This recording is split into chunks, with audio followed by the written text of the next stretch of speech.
Hey guys, this is Northville Tech. In this video, we're gonna learn how to view your OnJuno account number and routing number. If you don't have an OnJuno account, we will put the link on the description below for you to sign up, and get $50 bonus after setting up a direct deposit of $250 or more.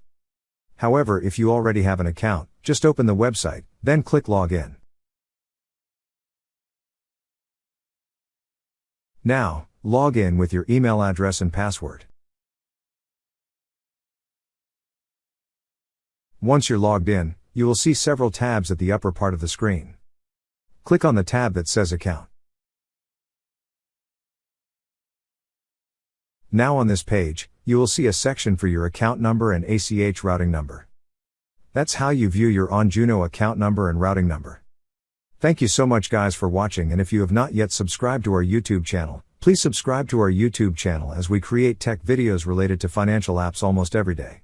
Also check out our website northvilletech.com for great tech articles, and our recommended resources in the description below for various sign-up bonuses.